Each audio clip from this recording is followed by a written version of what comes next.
Hey guys, मैं आशीष रंजन आप सभी को मेरे चैनल .ar एजुकेशन में स्वागत करता हूं। आज हम जुलाई 20 2020 के कुछ करंट अफेयर के बारे में बातें करेंगे। चलिए देखते हैं आज का पहला करंट अफेयर क्या है। A state union territory differ on a state for reopening school. जहाँ तक बहुत सारे स्टेट्स और यूनियन टेरिटरी की बात है, उन्होंने अभी तक डिसाइड नहीं किया है कि हम स्कूल को कब रीओपन करना है, और इस चीज़ की जानकारी उन्होंने केंद्र सरकार को दी है। जहाँ तक कुछ स्टेट की बात करें तो वो विचार कर रहे हैं कि हम स्कूल को रीओपन कर दें मिड अगस्त से और एंड ऑफ द अगस्त, जिसमें प्राइमरली इंक्लूड है दिल्ली, बिहार, ऐसे राज्य। और जहाँ तक कुछ ऐसे स्टेट हैं जो सोच रहे हैं कि हम लोग लास्ट वीक ऑफ सितंबर या फर्स्ट वीक ऑफ अक्टूबर में एजुकेशनल इंस्टीट्यूशन को रीओपन कर दे, जिसमें प्राइमरली इंक्लूड हैं आंध्र प्रदेश, केरला और कर्नाटका। जिसमें ministry of human resource and development ने कहा है कि स्टेट्स और यूनियन टेरिटरी को कहा है कि आप पेरेंट्स से गेज लें, मतलब ओपिनियन ले कि आखिर वो अपने बच्चे को एजुकेशनल इंस्टीट्यूशन में कब भेजना चाहते हैं, आइदर इन सितंबर, अक्टूबर और आइदर इन अगस्त। और जहाँ तक हम लोग कुछ जो स्टेट्स हैं या कुछ जो यूनियन टेरिटरी हैं जो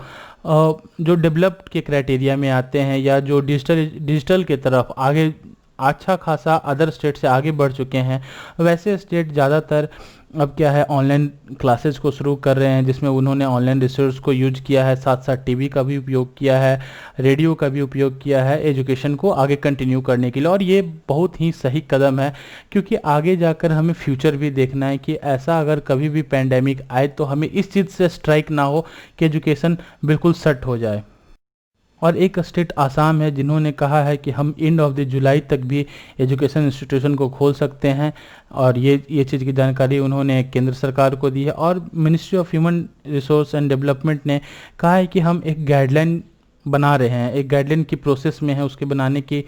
ये प्रक्रिया में अभी चल रहे हैं, जिसमें क्या है कि वो स्टैगर्ड अटेंडेंस, जैसे अटेंडेंस सुबह शाम की 2 बैच चलाने की टाइप में कुछ सोच रहे होंगे, या लर्निंग को कैसे ब्लेंड किया जाए, लेस टाइम में ज़्यादा कैसे देखा जाए, स्कूल की जो सैनिटेशन है, हाइजीन है, रिगरस जो हेल्थ केयर चेकअप है बच्चों की वो, और क्वारंटीन प्रोटोकॉल किस तरह से निभाया जाए, ये सब चीज़ को लेकर ministry of human resource and development जो है वो कुछ गाइडलाइन बना रही है स्कूल के लिए जब भी ये स्कूल रीओपन करेगा। बट अभी भी फाइनल अप्रूवल स्कूल रीओपनिंग का हेल्थ मिनिस्ट्री से और होम मिनिस्ट्री से अभी मिलना बाकी है।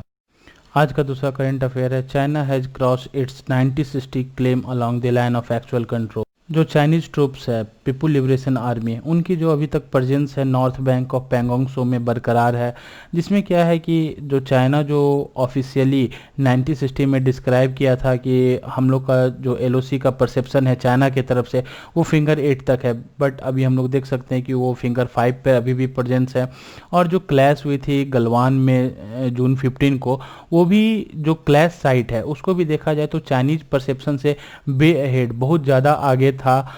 अगर हम लोग 1960 की जो क्लेम है चाइना की उस पर्सपेक्टिव में बात करें तो। और जहाँ तक पैंगोंग सो की बात करें, जहाँ पे पीपुल लिबरेशन आर्मी फिंगर 4 से फिंगर 5 पे मूव तो किए हैं, बट जो क्लेम है चाइना का, जो क्लेम है कि हमारा लाइन ऑफ एक्चुअल कंट्रोल का परसेप्शन फिंगर 4 तक है, और इंडिया ने कहा है कि हमारा जो परसेप्शन है लाइन ऑफ एक्चुअल कंट्रोल का वो फिंगर 8 पे है। अगर हम 1999 की बात करें, उस समय क्या है कि जो चाइना है वो फिंगर 4 तक एक रोड जो है उसे बिल्ड कर दिया था और उसे डोमिनेट भी करता था फिंगर 4 तक, बट उन्होंने कभी भी इंडियन ट्रूप्स को फिंगर 8 तक, या जो इंडियन ट्रूप्स जो फिंगर 6 तक पेट्रोलिंग करती है उस पर कभी पेट्रोलिंग करने से रोका नहीं है। बट इस साल मई 2020 में क्या हुआ है कि first time in the history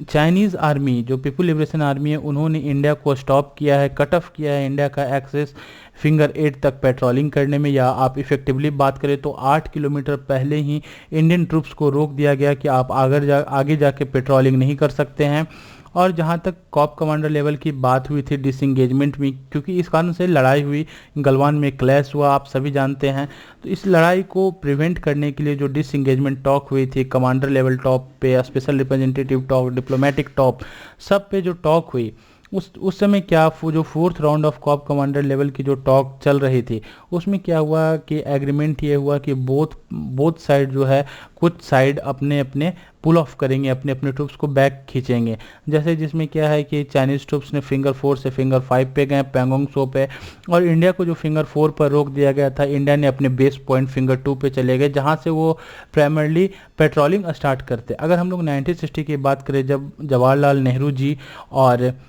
और जोहू इनलई ने जो टॉक किया था और उस टॉक जो फेल साबित हुआ था, उसके बाद कुछ इंडियन ऑफिशियल को भेजा गया था इस बाउंड्री क्वेश्चन पे